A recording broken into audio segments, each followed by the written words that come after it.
Hello traders, how are you? कैसे हैं आप लोग? आइए दोस्तों, आज का एनालिसिस चालू करते हैं। तो सबसे पहले तो हम बात करते हैं सीपीआई डेटा के बारे में कि कल सीपीआई डेटा में मंथ ऑन मंथ, यानी जो एक मंथ ऑन मंथ डेटा आता है, एक ईयर ऑन ईयर डेटा आता है, उसमें नो चेंज आया। मंथ ऑन मंथ में ईयर ऑन ईयर जो था वो डिक्लाइन आया था आपका।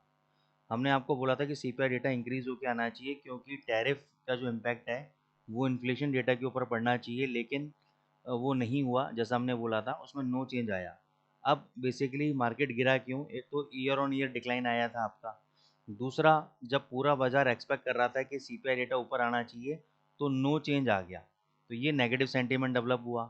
दूसरा, पॉवेल साहब बार बार जो फेड को कंट्रोल करने की कोशिश कर रहे हैं, पॉवेल साहब को हटाने की कोशिश कर रहे हैं, उनके ऊपर प्रेशर बना रहे हैं, और उसके भी जो चांसेस हैं बहुत ज़्यादा इंक्रीज हो रहे हैं। इसकी वजह से डॉलर इंडेक्स आपका नीचे गया, और यूरो यूएसडी जो कि पहले नीचे जाने के चांसेस थे, वो अचानक से ऊपर गया और प्रीवियस हाई के ऊपर सस्टेन करिए। अभी देखो, इस कैंडल का हाई ब्रेक नहीं हुआ है, लेकिन कोई बात नहीं। हमने आपको बोला था कि अगर यूरो यूएसडी लेवल तोड़ दे तो बाय कर लेना। अगला टारगेट 1750 का है, तो उस पर हम कायम है। ठीक है, यहाँ पे हमारा बाय ट्रेड ट्रिगर हो गया है। जो हमने यहाँ पे शॉर्ट किया था उसका स्टॉप लॉस यहाँ पे हिट हो गया, बाय ट्रेड चल रहा है। 1600 का हमारा स्टॉप लॉस है। जब तक डेली चार्ट में 1600 के नीचे बंद नहीं होगा, every dip is a buying opportunity, और ये 1750 को अप्रोच करेगा। तो जो लोग बाय करना चाहते हैं अभी बाय कर लें, थोड़ा सा डिप मारते हैं वहाँ पे बाय कर लें। दो तरीके से पोजीशन बनाएं, सारा पैसा एक ही ट्रेड में ना डालें, या फिर पुल बैक का वेट करें। हो सकता है पुल बैक ना आए, सीधे सीधे यहाँ से भग जाए, तो इसलिए मैं कह रहा हूँ कि एक छोटा सा यहाँ बाय कर लो, एक छोटा सा पुल बैक पे बाय कर लेना। जीबीपी यूएसडी में भी यहाँ पे शॉर्ट कराया था, बाय पोजीशन ऑलरेडी चल रही थी। शॉर्ट वाली पोजीशन के अंदर ये जो वाला जब हाई कटा तो हमारा स्टॉप लॉस हिट हो गया था। बाय पोजीशन हमारी ऑलरेडी चल रही थी, और हमने आपको 3550 तक के टारगेट दिए थे। कल हाई लगा दिया 3523, और ये भी बोला था 3523 के आसपास जाए तो प्रॉफिट बुक कर लेना, लेकिन अभी भी इसमें स्टीम बाकी है। तो इसको बाय करके चलो जब तक ये 3400 के नीचे बंद नहीं होगा। Every day is a buying opportunity, और ये 3550 जाने के लिए रेडी बैठा हुआ है, तो आप बाय कर सकते हो। गोल्ड आपको 40 से 60 के बीच में बोला था कि नो ट्रेडिंग जोन है। Thank you Amol sir, Sandesh sir for commenting, and the peoples who are liking the channel, thank you so much. 3340 से 3360 के बीच में नो ट्रेडिंग जोन बोला था। 3340 के नीचे बोला था शॉर्ट कर देना, 3330 तक गया था। 3360 का एसएल दिया था जो अभी तक हिट नहीं हुआ है। अभी देखो 3350 पे, देखो कितना नो ट्रेडिंग जोन का मतलब समझ रहे हो आप? ये देखो कितना टाइट मूवमेंट है। इसलिए मैंने मना किया था कि ट्रेडिंग नहीं बनती है, लेकिन इंट्राडे में बहुत बार हमें अपॉर्चुनिटी मिली। क्योंकि इंट्राडे में अगर आप देखोगे तो ये 5 मिनट के कैंडल, ये मूवमेंट देखो आप, ये यहाँ पे जाके नीचे आया, नीचे से ऊपर गया, फिर नीचे, फिर ऊपर। तो बहुत अपॉर्चुनिटी मिली हमें इंट्राडे के अंदर, लेकिन हायर टाइम फ्रेम में हमें अपॉर्चुनिटी नहीं मिली। तो इंट्राडे में तो खैर हमने अच्छा खासा कल काम किया, गोल्ड के अंदर मल्टीपल ट्रेड्स लिए।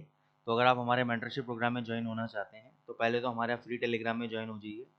कुछ दिन डेली एक ट्रेड हम गोल्ड के ऊपर वहाँ फ्री ऑफ कॉस्ट देते हैं, और 2-3 ट्रेड हम दिन में अपने जैसे बनता है अपने टेलीग्राम चैनल पे देते हैं, करेंसीज के ट्रेड देते हैं, तो वहाँ पे आप ज्वाइन हो सकते हैं, है ना। तो उसके लिए मेंटरशिप में आपको एनरोल होना पड़ेगा। दूसरा, हम अपना इंडिकेटर भी जल्दी लॉन्च कर रहे हैं, कमिंग मंडे को हम लॉन्च कर देंगे। बस आजकल में उसकी टेस्टिंग पूरी हो जाएगी, फ्राइडे सैटरडे में हम कंपाइल कर देंगे उसको, और मंडे को लॉन्च कर देंगे। तो आप लोग चैनल पे बने रहिएगा, उसका मैं आपको डेली बेसिस पे टेस्ट रिजल्ट दिखाऊंगा, डेली बेसिस पे प्रीवियस डे उसने क्या सिग्नल्स दिए और क्या क्या प्रॉफिट उसमें बने। अभी 3350 के ऊपर आसपास ये चल रहा है आपका। ठीक है, तो ना तो ये नीचे सस्टेन कर पा रहा है, ना ही ऊपर सस्टेन कर पा रहा है। चाइना को 90 डेज का टाइम पीरियड दे दिया है, उसके कारण सेंटीमेंट इंप्रूव होने चाहिए, गोल्ड को नीचे गिरना चाहिए, लेकिन ऊपर के लेवल पे होल्ड कर रहा है। कोई बात नहीं, ये तो देखो धोखा देता है प्राइजेस के। आप तो 3360 का लेवल ध्यान रखो, 3360 के ऊपर कोई भी 2 घंटे का कैंडल बंद हो जाता है, उसका हाई ब्रेक हो जाता है, फिर ये 3380 को अप्रोच करेगा, 3390 को अप्रोच करेगा। जब तक 3360 के ऊपर क्लोज नहीं होता, ये मेरे लिए सेल कैंडिडेट है। क्योंकि अभी सुबह से इसने 3350 के नीचे कोई भी कैंडल बंद नहीं किया है। तो एक बार 3350 के नीचे कोई भी 2 घंटे का कैंडल बंद करने दो, उसका लो ब्रेक होने दो, फिर अपने शॉर्ट पोजीशन बना लेना। फिर ये 3330 तोड़ के 3320 भी आ सकता है, और 3300 के लेवल तक भी आ सकता है। लेकिन शॉर्ट बनाने के लिए आपको वेट करना पड़ेगा रेड कैंडल जो कि 3350 के नीचे क्लोजिंग दे। जब तक वो नहीं देता तब तक कोई ट्रेड बनता नहीं है। 3360 के ऊपर बंद हो जाए तो डब बाय कर लेना, फिर वहाँ से ऊपर 20 पॉइंट आपको ऊपर देखने को मिलेंगे। बीटीसी यूएसडीटी पे आ जाते हैं। बीटीसी यूएसडीटी मैंने 1,19,000 के आसपास, कल ही 1,18,000 समथिंग कुछ चल रहा था, 1,19 ही मानो। ऊपर 1,20, 3,24 गया है, 1,000 पॉइंट का मूवमेंट मिला है। ठीक है, इसमें आप बाय करके चल सकते हो। एक बार प्रीवियस है तोड़ेगा, लेकिन एक बार यहाँ पे डिप मार जाए 1,17 के आसपास, आप एक बार आपने बुक कर लिया प्रॉफिट, ठीक है, नहीं बुक किया तो भी कोई दिक्कत नहीं है। नीचे एक 17 के आसपास है, पोजीशन को और ऐड करना और टारगेट हमेशा ऊपर की तरफ रखना, क्योंकि बहुत सारे इंस्टीट्यूशनल फ्लोज मार्केट के अंदर आ रहे हैं। फेड के जो इंटरेस्ट रेट कट है उसका भी इम्पैक्ट इसके ऊपर पड़ेगा, ये स्ट्रांग हो सकता है। तो अभी इसमें जो है बुलिश व्यू ही हमारा बन रहा है। सो आई होप दोस्तों आपको आज का एनालिसिस अच्छा लगा होगा। चैनल को लाइक करें, सब्सक्राइब करें और टेलीग्राम चैनल पर ज्वाइन हो जाएं। Thank you so much.